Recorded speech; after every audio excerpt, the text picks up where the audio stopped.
Yeah. You were married? I was married. I was a married woman. What? Yeah. How long were y'all married? Not long, probably 2 years. Okay, Yeah, okay. Such a great guy, amazing guy, but we just didn't want the same things in life. Okay. He was okay with just love and, going to church and having a family, going to work and raising kids. And You I was feel like you I wanted want more. way more. Yeah, I get that. And I shouldn't feel bad for wanting more.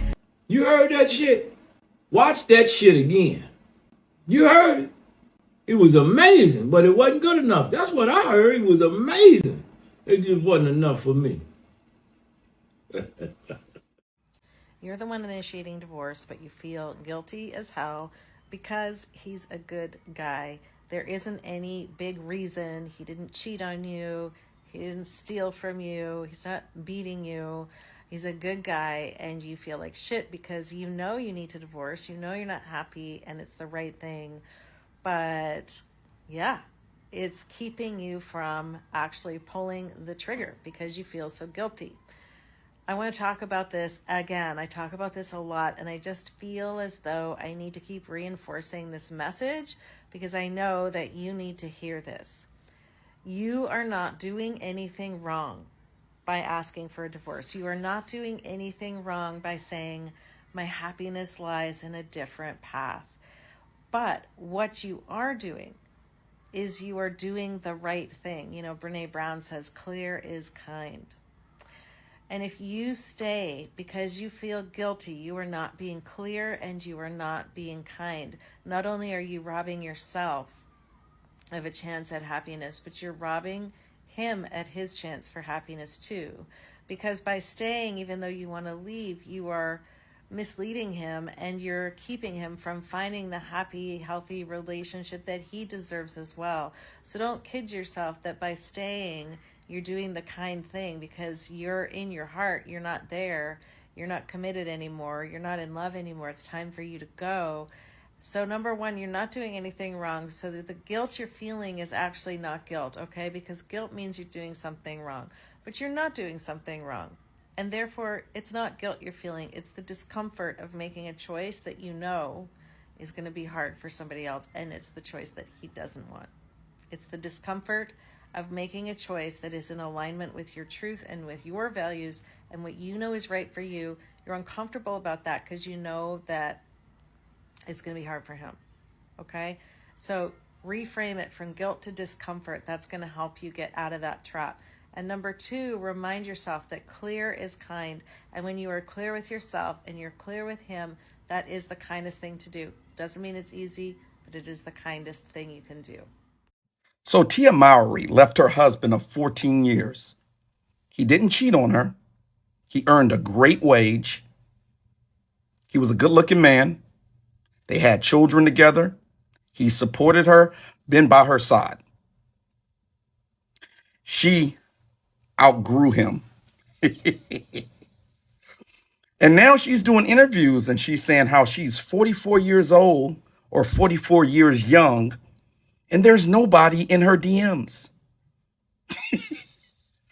This should not be surprising to her, even though I think that it is. If you have an incredible provider, protector as a husband, an awesome man, good looking, earns a lot of money. He's the father of your children. He doesn't treat you wrong. Actually, he treats you very well. And he's not enough for you. Can't no other men make you happy. We ain't trying to go down that path because he wasn't enough for you. And all of us sitting back as men, and we're logical. And the men in the industry, and I've been in the entertainment industry for 22 years. And I can tell you, men talk in the industry. And they looking like, damn, she left him. That dude was a saint. She definitely gonna leave me. It was a bad move on her part. She should go back to her husband. When you know it's time to trick on a girl, when she don't ask for nothing. When the woman's asking me for things, then I'm like, oh, you think I'm a sucker. When she's just a vibe.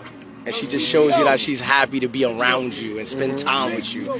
I reward bitches for shit, excuse me, because she's not a bitch at that point. She's a woman. So I'm going to reward her for not asking me for nothing. That's when you get something. Let's talk about men not knowing how to pick women, man. And I mean, we always talk about how women pick the wrong guys, but nobody really talk about how men pick the wrong women. And I'm gonna use an example I've been using lately, but it's true. Men don't know how to pick women, and this is why traditionally families, picked each other's, they children's partner. This is why, you know what I'm saying? And hit the link in the description, join the Patreon. And because, a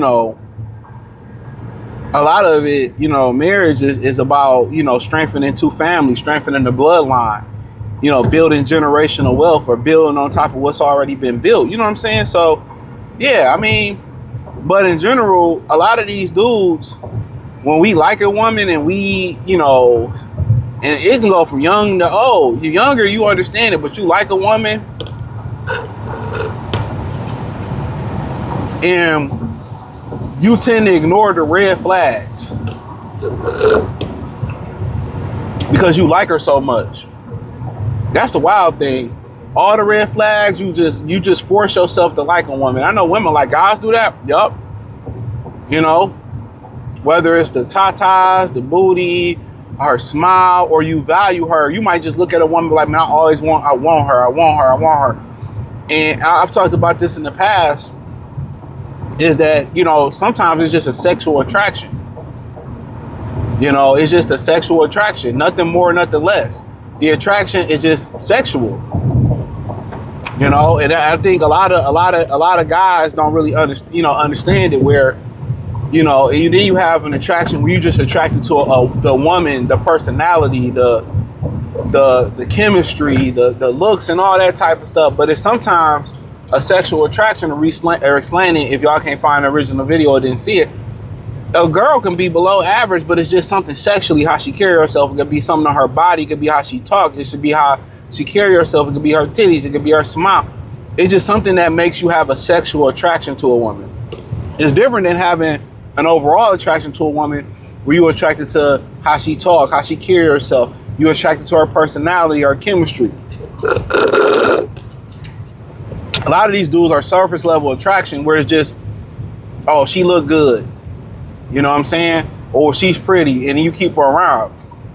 But in general, when you are dealing with a woman, especially today with social media and, the Me Too movement and all of that stuff, it's very critical that character be imperative to who you keep around you. Even your friends, your confidants that you do business with, the women in your life. You gotta keep high cousins, nephews, nieces, homeboys, whatever. You gotta keep people that got a certain character in your life. You can't keep shady niggas around you. You know what I'm saying? I know Payroll Giovanni had, he had a bar. He got this song called Rosary. He said niggas label you a shady nigga when you don't get handouts to a shady nigga, to a lazy nigga. You know what I'm saying? So, that's why, but in general, you can't. In general, you have to look at the woman's character. You know what I'm saying? That's very important, especially if you plan on like having her at your house. You plan on being around, and if you want to take the next step and her being your girlfriend or her having your children and being your wife, yes, a lot of that stuff matters, but y'all just look at how she look. And a lot of these women, once you strip them down, a lot of them are average. Once you take the makeup off, the hair off, or you got the body work done. So now character, personality, and chemistry become, imperative. Imagine this people that was during the pandemic who had to force to stay in a house with the person that they married and they didn't like each other. It was a financial agreement. It was great sexual chemistry, but they couldn't stand being around each other. They couldn't cook nothing together. They couldn't come up with a schedule together. They couldn't do outdoor activities together. They couldn't stay in the house and do board games together. They couldn't sit there and make sure the kids did their schoolwork together. They couldn't do nothing together.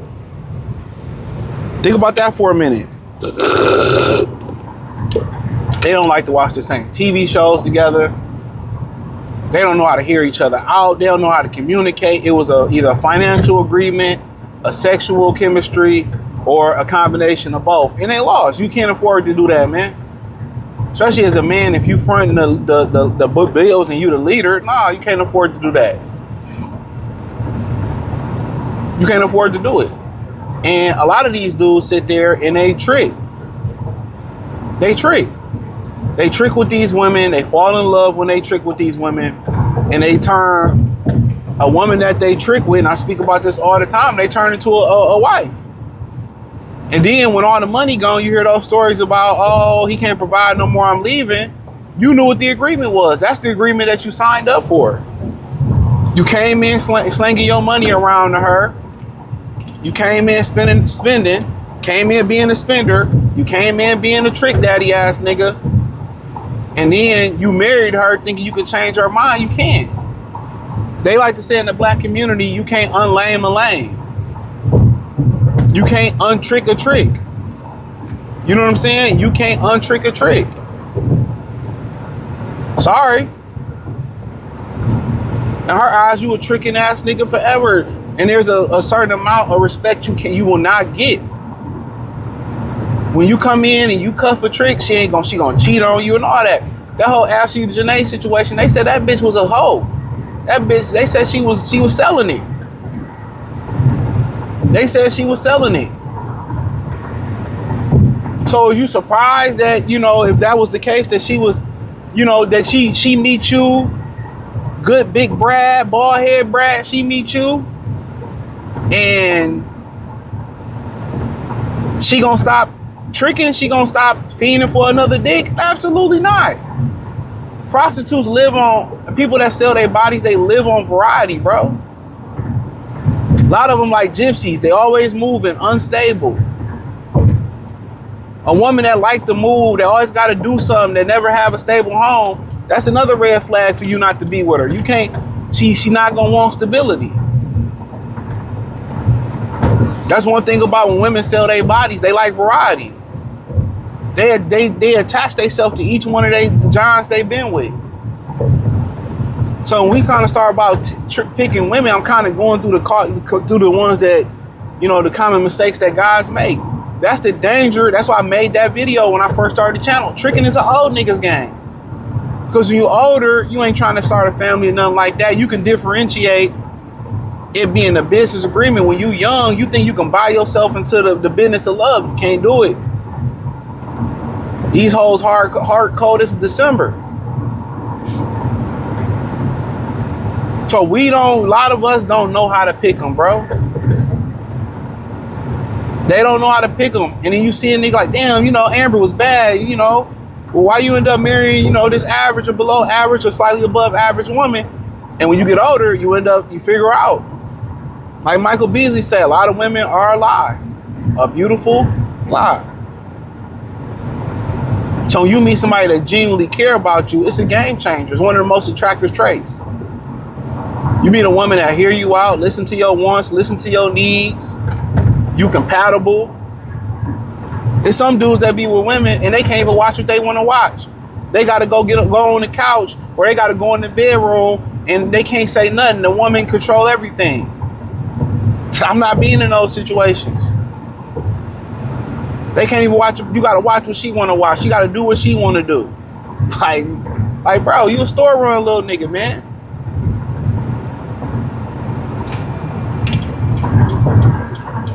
You a little nigga. You know? So, beware. Beware, man. Beware. Beware. Beware, man. It's real spill. You picking off looks, you picking off ass, you picking off tricking, you picking the hoes that you trick with. It's a recipe for a loss, bro. It's a recipe for a loss. So, the link in the description, join the Patreon.